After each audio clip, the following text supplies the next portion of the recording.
Gun Rights Radio Network has the best pro-Second Amendment, pro-gun rights podcast available on the net.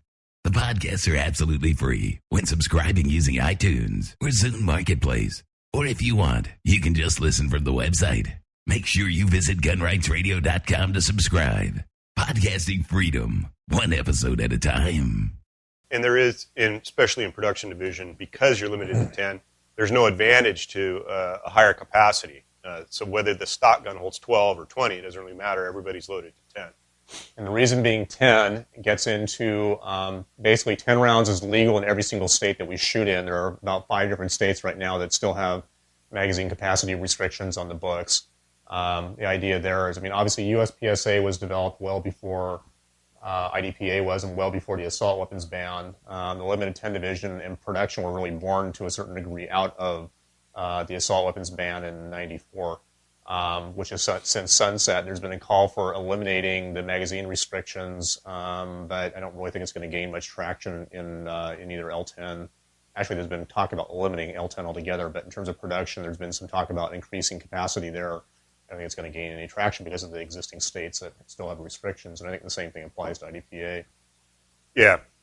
And now, this is the Glock 34, which although it shares the same frame size as the Glock 19, this is a more kind of a competition-specific gun. As Steve mentioned earlier, in IPSC competition, it's not legal for production because the extended slide and the controls and whatnot are kind of considered to be more competition-oriented and I guess outside the spirit of the production division. But it has some nice features. Longer sight radius makes it easier to shoot. That's the primary advantage of the larger size. It is a little bit heavier. Depends on, somebody might argue that the extra weight resists recoil better. The gun settles down better because of the extra weight, but then also it's harder to move around. It might fractionally slow down your draw, slow down your transition times. So it's not a panacea having extra weight. But in general, the 34 is considered kind of the optimum competition Glock because of those features. Now, this is a gun I frankly had never seen before today, this HKP-30. It's kind of a neat gun. Yeah. The grip, I'd remember reading somebody saying that the grip is extremely comfortable. And that's one of the things about production, unlike some of the other divisions, is because of the limited modifications that you can make, finding a gun that fits your hand is a consideration. And if you just pick up a gun and feel it and go, man, that doesn't really feel very good, that's maybe a good reason to look for something else because you can't change it. Now, a lot of the modern guns, Glock, the 4th generation Glock, and some others have an interchangeable part of the back strap that addresses that. But if you pick up a gun and it feels good in your hand, that might be one to look at a little harder than one that's, boy, I don't like the feel of that. This also has an interesting mag release that rather than being a button that is pushed inward to drop the mag, it's got a paddle that's pressed down. It's ambidextrous. You can hit it on either side. Yeah. It's kind of unusual, just something to adapt to. But again, one of those things you have to kind of give it a whirl and see if it works. I would also probably like to comment that, personally speaking, but having the mag release, anything related to in or around the trigger guard is probably not that smart of a design. I just don't like that because there's a potential for getting your finger in there. Yeah. Especially if the gun is cocked. Right. And the trigger is here, and you go do something like this and possibly pop that thing off. That, to me, seems like possibly a safety issue. Okay, there you go. And it has a decocker here, so like the SIG, the hammer must be dropped before you holster, and it's the conventional double-action, single-action trigger. So, give it a look. It's comfortable. It's got a decent set of sights on it. They're dovetailed in, so they could be easily replaced if you don't like them. We actually had one of our students in our IPSC 101 classes with this gun, and now with this, and he was kind of asking, how do I go about doing this? And I said, well, do it very carefully because of the fact that it is around the trigger guard. And this isn't the only gun on the market like this. There are some others that have this paddle-style release, but this is the first one I think I've It's actually... It's definitely a European design. Well, in terms of the position. But also, you were talking about the grips and things. One of the things that people always complain about, seemingly on the Glocks, is the the bumps here in the grip to align your fingers. And for some people, they are in the right place, but for some people, they're not in the right place. And the fact that you can't shave those or do anything and change the contour of the grip is enough to make people just run as fast as they possibly can. Now, that was a feature added like on the second or third generation. Third generation. Early blocks will not have a light rail. They won't have these finger grooves. Right. And so, again, it's kind of a crapshoot in terms of what features are worthwhile and what aren't. But again, you can't grind those off. You can't alter that even if you don't like it. Right. So it's come down. Oh, one other gun we don't have an example of that's becoming increasingly popular is the CZ style pistols. They are extremely popular in Europe.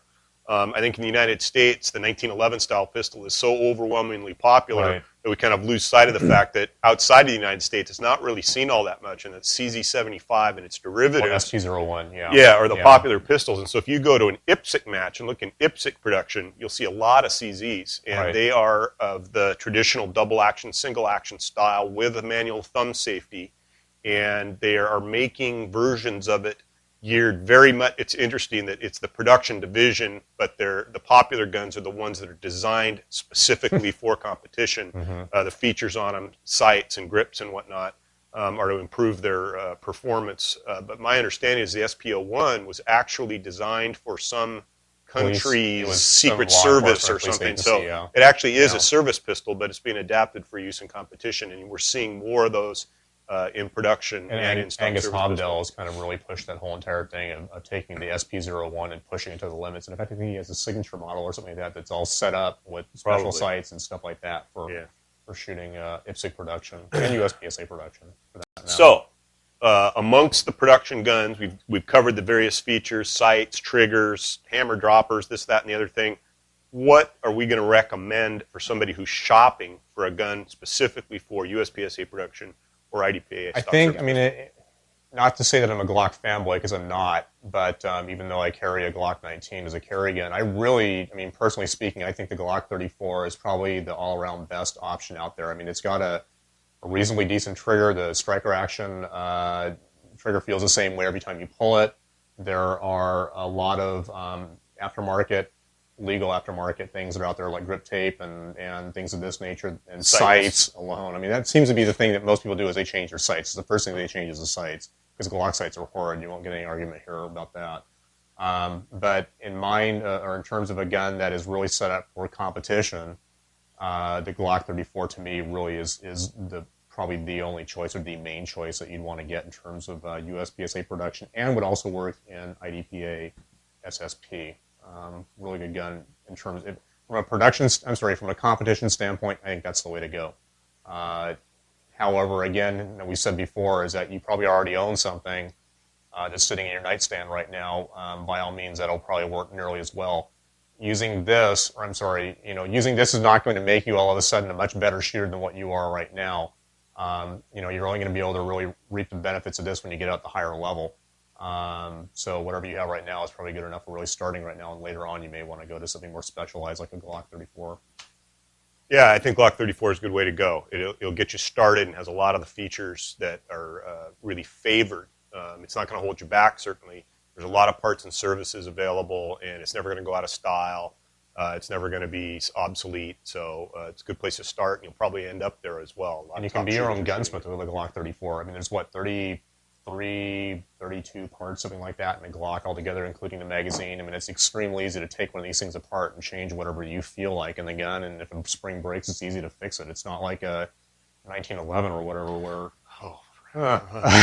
where you have to maybe have a gunsmith's phone number in your phone or whatever to be able to call I thought Glock recommended that only a trained armorer take this gun apart. Oh, they might. Yeah. But we're all armorers. We're professionals. At heart. Yeah. So anyway, that covers production in SSP. If you have any questions, again, you can contact the show at powerfactorshow.com or send us an email at powerfactorshow@gmail.com. And go to iTunes and leave us feedback. And we'll see you next time. Thanks.